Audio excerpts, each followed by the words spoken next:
ಹಿಂದುಳಿದ ವರ್ಗಗಳ ಧೀಮಂತ ನಾಯಕ, ಸಾಮಾಜಿಕ ಪರಿವರ್ತನೆಯ ಹರಿಕಾರ ಡಿ ದೇವರಾಜ ಅರಸು ಅವರ 109ನೇ ಜನ್ಮದಿನವನ್ನು ಜಮಖಂಡಿ ನಗರದಲ್ಲಿ ಸಂಭ್ರಮ ಸಡಗರದಿಂದ ಆಚರಿಸಲಾಯಿತು.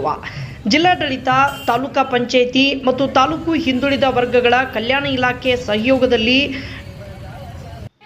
ಡಿ ದೇವರಾಜ ಅರಸು ಅವರ ಜನ್ಮದಿನವನ್ನು ಆಚರಿಸಲಾಯಿತು. ಕುಂಭಮೇಳ ಹಾಗೂ ಡೊಳ್ಳಿನ ಮೂಲಕ ನಗರದ ಪ್ರಮುಖ ಬೀದಿಗಳಲ್ಲಿ ರಥಯಾತ್ರೆಯ ಮೂಲಕ ಆಚರಿಸಲಾಯಿತು. ತಾಲೂಕಾಡಳಿತದ ಭವನದಲ್ಲಿ ಡಿ ದೇವರಾಜ ಅರಸು ಅವರ ಭಾವಚಿತ್ರಕ್ಕೆ ಪುಷ್ಪಾರ್ಚನೆ ಮಾಡುವ ಮೂಲಕ ಜನ್ಮದಿನವನ್ನು ಆಚರಿಸಲಾಯಿತು. ಕಾರ್ಯಕ್ರಮದಲ್ಲಿ ತಾಲೂಕು ಆಡಳಿತ, ಹಿಂದುಳಿದ ವರ್ಗಗಳ ಕಲ್ಯಾಣ ಇಲಾಖೆ ಅಧಿಕಾರಿಗಳು ಹಾಗೂ ವಿದ್ಯಾರ್ಥಿಗಳು ಭಾಗವಹಿಸಿದ್ದರು. ವರದಿ ಭರತೇಶ್ ಪಾಣಕ್ನವರ್, ಜಮಖಂಡಿ. ನಮ್ಮ ರಾಜ್ಯವನ್ನು ಆಳಿರುವಂತಹ ಮಹಾನ್ ನಾಯಕರುಗಳಲ್ಲಿ ಅತಿ ಹೆಚ್ಚು ಮುಖ್ಯಮಂತ್ರಿಯಾದಂತಹ ಶ್ರೇಯಸ್ಸು ಮಾನ್ಯರಿಗೆ ಸಲ್ತದೆ.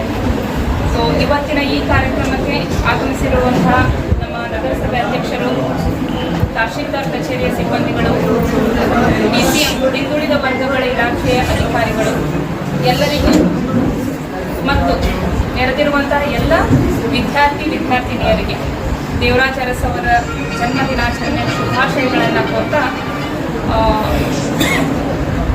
ನಮ್ಮ ಕರ್ನಾಟಕ ರಾಜ್ಯದಲ್ಲಿ ಐ ಥಿಂಕ್ 1970-71 ಸಮಯದಲ್ಲಿ ಬಹಳಷ್ಟು ಬದಲಾವಣೆಗಳು ಆಗಲಿಕ್ಕೆ ಪ್ರಾರಂಭ ಆಗಿತ್ತು. ಮೈಸೂರು ರಾಜ್ಯ ಅನ್ನುವ ಹೆಸರನ್ನು ನಾವು ಕರ್ನಾಟಕ ರಾಜ್ಯ ಅಂತ ತಗೊಂಡು ಬರ್ತಾ ಇದ್ವಿ. ಕರ್ನಾಟಕ ರಾಜ್ಯ ಭಾರತ ದೇಶದಲ್ಲಿ ಅದರದೇ ಆದಂತಹ ಒಂದು ಛಾಪನ್ನು ಮೂಡಿಸ್ಲಿಕ್ಕೆ ಪ್ರಾರಂಭ ಮಾಡಲಿಕ್ಕೆ ಶುರುವಾಗಿತ್ತು.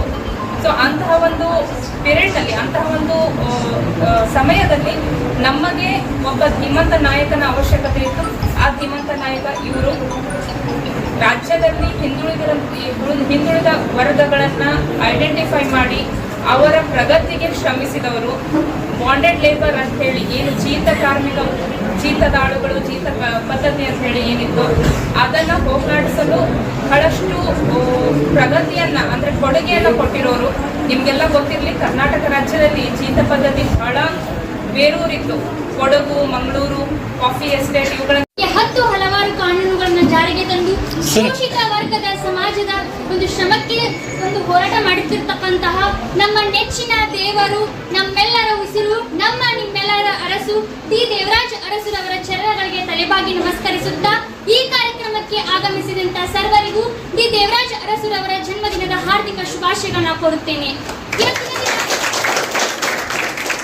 ನಮ್ಮ ಭೂತಾಯಿ ಮಡಿಲಿನಲ್ಲಿ ಎಷ್ಟೋ ಜನರು ಜನ್ಮವನ್ನ ಪಡೆದುಕೊಳ್ತಾರೆ, ಅದೇ ರೀತಿ ಎಷ್ಟೋ ಜನ ಮರಣವನ್ನ ಕೂಡ ಅಪ್ತಾರೆ. ಆದರೆ ಇತಿಹಾಸದಲ್ಲಿ ಮರಣವನ್ನ ಅಪ್ಪಿದರೂ ಕೂಡ ಕೆಲವರನ್ನ ಮಾತ್ರ ಚಿರಸ್ಮರಣೀಯರಾಗಿ ನೆನಪಿನಲ್ಲಿ ಇಟ್ಕೊಳ್ತೀವಿ, ಕೆಲವರನ್ನ ಮಾತ್ರ ಆರಾಧಿಸ್ತೀವಿ, ಕೆಲವರನ್ನ ಮಾತ್ರ ನಾವು ಪೂಜಿಸ್ತೀವಿ. ಅದಕ್ಕೆ ಕಾರಣ ಇಷ್ಟೇ, ಅವರು ಮಾಡಿದಂತಹ ಕಾರ್ಯ ಸಾಧನೆಗಳು, ಅವರು ಕೊಟ್ಟಂತಹ ಕೊಡುಗೆಗಳು, ಅವರ ವ್ಯಕ್ತಿತ್ವ ಎಂಥದ್ದು ಎಂಬುದು ನಮಗೆ ಪರಿಚಯ ಮಾಡಿಕೊಡುತ್ತವೆ. ಇವತ್ತಿನ ದಿನ ಇತಿಹಾಸದಲ್ಲಿ ಡಿ ದೇವರಾಜ ಅರಸರವರು ಕೋಟಿ ಜನರ ಮನಸ್ಸಿನಲ್ಲಿ